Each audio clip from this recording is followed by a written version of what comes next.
Coucou les familles, aujourd'hui on se retrouve pour la présentation d'un livre, c'est la première fois que je vais vous faire ça et du coup j'espère que ça vous plaira. N'hésitez surtout pas à me le dire, que ça vous plaise ou pas. Le livre c'est les 4 accords Toltec de Don Miguel Ruiz, La voie à la liberté personnelle.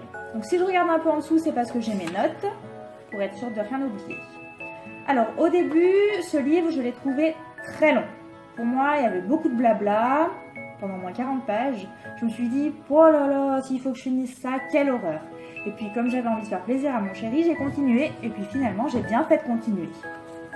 À la page 45, il y a le premier accord qui débute. Le premier accord, c'est avoir une parole impeccable, c'est-à-dire ne jamais dire quelque chose de méchant sur soi, ni sur les autres. Arrêter la médisance, toujours avoir une bonne parole. Même envers les animaux, hein, ça va de soi. Et du coup, c'est grâce à ça qu'on vit en paix et qu'on vit en harmonie.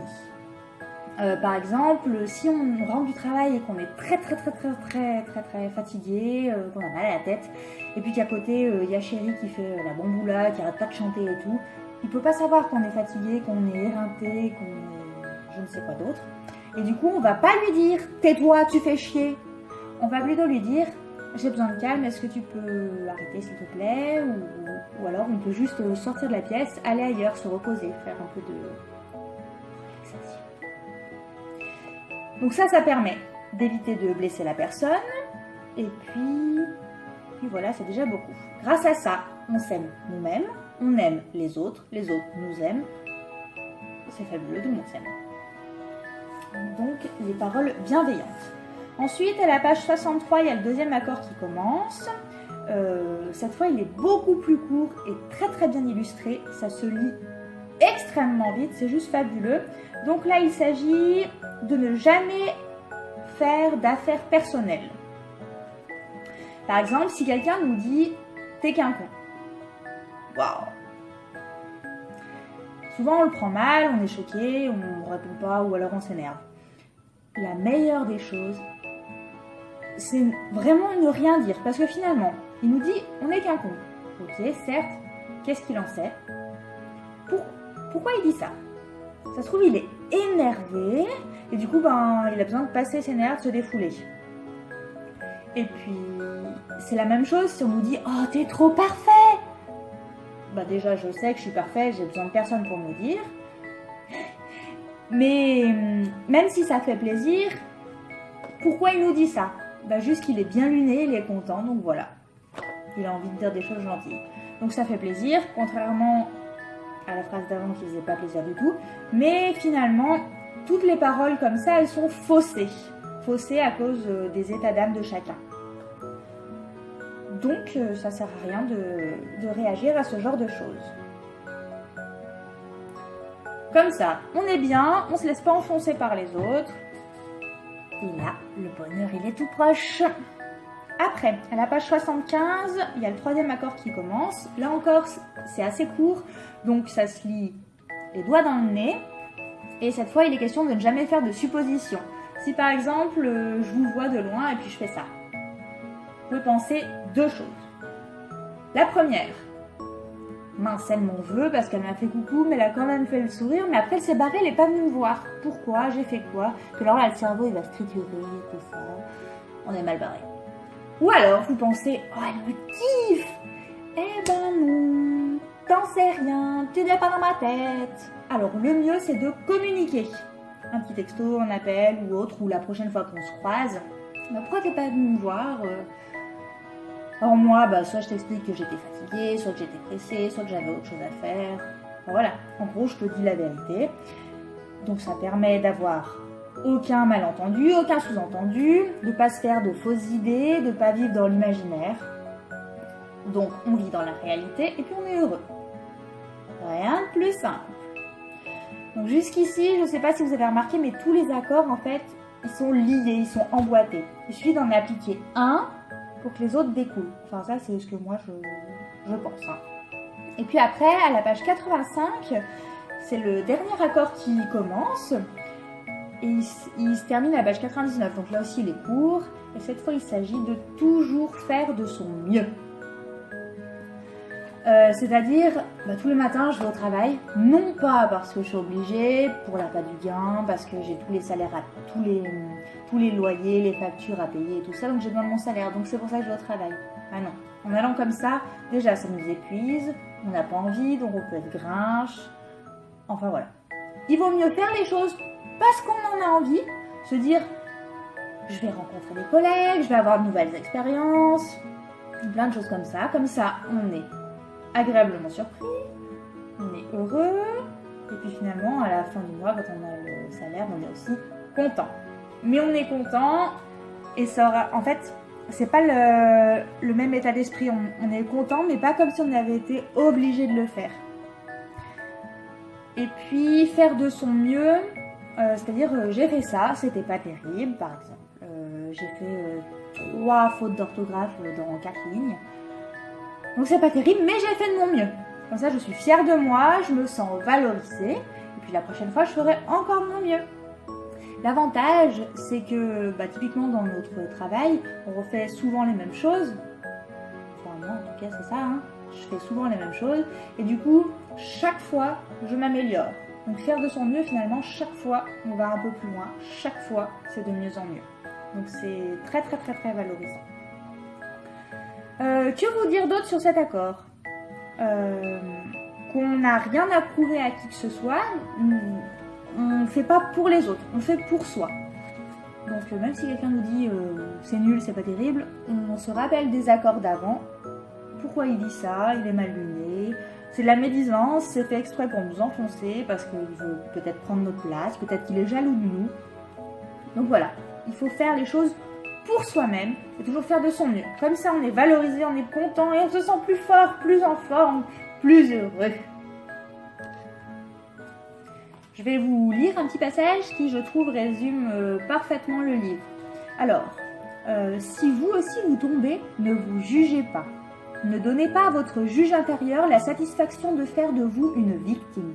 Non, soyez solide, relevez-vous et renouvelez vos accords. Bon, j'ai rompu mon accord d'avoir une parole impeccable. Alors je recommence tout à zéro. Je vais respecter les 4 accords Toltec, juste durant cette journée. Aujourd'hui, ma parole sera impeccable. Quoi qu'il m'arrive, je ne ferai pas d'affaires personnelles. Je ne ferai aucune supposition et je ferai de mon mieux. Bien sûr, ça va pas tomber comme ça du ciel. Oh, wow, j'arrive tout de suite à faire. Non, faut y aller petit à petit. D'abord une journée, puis si on réussit, après on est trop fiers. Si on réussit pas, c'est pas grave. On a fait de notre mieux, on recommence demain. Ça vient comme ça. C'est comme les régimes, la perte de poids, ça vient pas bim en claquant des doigts. Oh purée, j'ai perdu 10 kilos. Eh ben non. Il faut travailler, travailler, travailler. Et puis ça va rentrer. Après la fin du livre, il nous explique un peu pourquoi ça va pas être facile. Tout simplement en fait parce que depuis notre plus tendre enfance, on est éduqué un peu à l'inverse de tout ça en général. Et du coup, ils disent que c'est déjà un énorme pas, rien que de prendre conscience qu'on a été blessé, qu'on a du poison émotionnel, ils appellent ça. Par exemple, je me souviens que mon papa, il ne voulait pas jouer aux cartes. Pourquoi ? Parce que quand il avait été plus jeune, il avait joué aux cartes avec ses collègues et puis ça s'était très mal fini. Du coup, il s'était juré que jamais plus il ne jouait aux cartes. Nous, en étant petits, on était très tristes parce qu'on ne pouvait pas jouer aux cartes avec son papa, avec notre papa. Du coup, c'est un peu ce principe-là en fait. On a fait des accords avec nous-mêmes par rapport à ce qu'on a entendu, par rapport à ce qu'on a vécu, ce qu'on a subi. Et il faut déverrouiller ces accords pour pouvoir mettre en place les accords Toltec et pouvoir faire un pas vers le bonheur. Je dis pas que mon père était malheureux parce qu'il jouait pas aux cartes, non, mais c'était juste un blocage en fait, un blocage comme s'il avait eu du poison et qu'il s'était empoisonné lui-même. Donc voilà, ils disent que il faut guérir les plaies pour pouvoir les laver et après recommencer sur des bonnes bases et quelque chose de neuf. Du coup, ça met en jeu des maîtrises de soi, donc la maîtrise de l'attention, faire attention à ce qu'on fait, faire attention à ce qui se passe autour de soi, la maîtrise de la transformation, comment changer, comment se libérer de toutes ces choses qu'on a ancrées depuis notre plus jeune âge, pardon.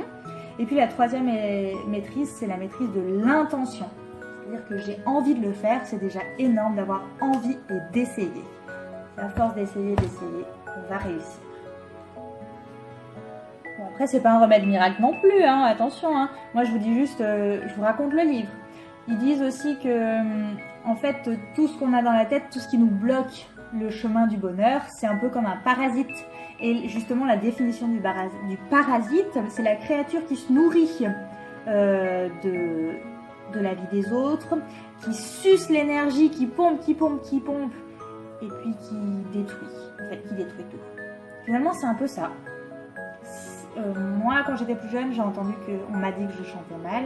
Pendant longtemps, je n'osais plus chanter, jusqu'il y a 3 ans, où j'ai été obligée de chanter devant un prof de chant, qui m'a dit que je chantais bien, que c'était pas faux, que les notes étaient bien posées, qu'il fallait juste que j'ose chanter plus fort. Et ben franchement, ça fait un bien fou. Finalement, je me dis, mais j'ai perdu toutes ces années de ma vie à chanter en cachette sous ma douche, alors que j'aurais pu me faire plaisir dans la voiture, même quand il y avait du monde. Finalement, j'avais honte de moi, pour rien, sur un mauvais jugement de quelqu'un. Et puis en y repensant, ben, même si je chantais mal, j'aurais pas dû arrêter, parce que ça me faisait plaisir, ça me faisait du bien. Il faut juste arrêter de prendre en compte la vie des autres et vivre pour soi-même. Et ça, c'est très important, je trouve. C'est là-dessus que je travaille en ce moment. Il y a aussi un paragraphe qui explique qu'en fait, notre façon de voir les choses, c'est par rapport à notre esprit. C'est-à-dire que, par exemple, le matin, on se lève, on est super motivé, tout va bien, on va attaquer la journée du bon pied, on est content. Et puis là, au petit-déj, on s'engueule avec chérie. Et là, on se dispute, donc on se vide de notre énergie, puis après on se sent mal, on est en colère, on est énervé, en fait ça nous bouffe, clairement ça nous bouffe. Et du coup la journée elle est super bien entamée. Après on voit tout en noir, on critique tout, que ce soit la météo, les gens qui passent, la pauvre gonzesse qui a rien fait, qui promène son chien, ça y est, elle nous énerve. Donc voilà, ça joue beaucoup. Il faut faire la part des choses. On s'est disputé maintenant, ok, mais ça va s'arranger. Là, je vais sortir, je vais faire autre chose, il faut que j'oublie ça, que je laisse dans un coin de mon esprit, que j'oublie pour pouvoir profiter de ma journée. Donc ça aussi, c'est pas évident à faire, mais c'est important. C'est un travail sur soi-même qui est très important, je trouve. Du coup, il faut apprendre à pardonner aux autres, à pardonner à soi-même. Mais avant de pardonner, il faut apprendre à parler.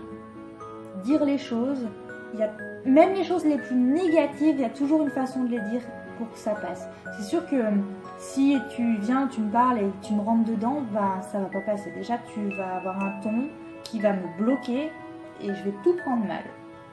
Alors qu'au final, les choses dites de façon calme et posée, et puis appuyées d'arguments en fait,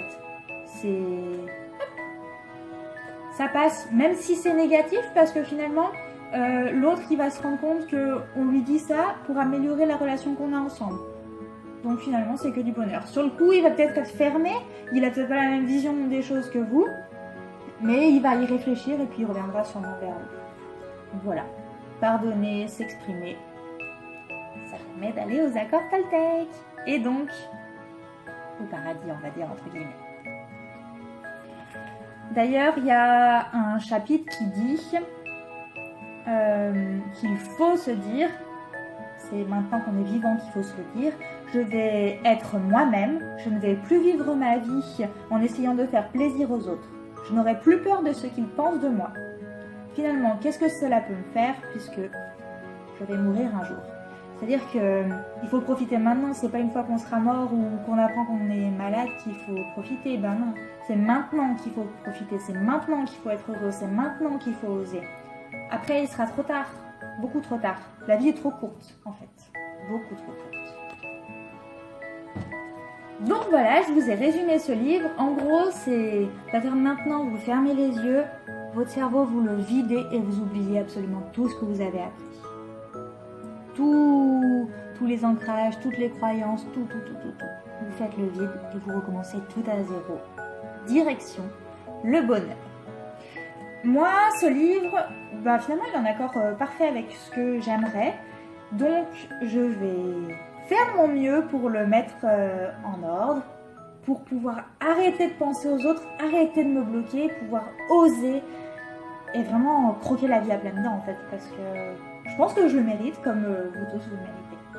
Donc voilà, n'hésitez pas à me laisser un petit commentaire pour me dire ce que vous en pensez, pour me dire, ou même me poser vos questions, il n'y a pas de souci, parce que peut-être que j'ai oublié de vous dire quelque chose, peut-être qu'il y a quelque chose que vous n'avez pas compris.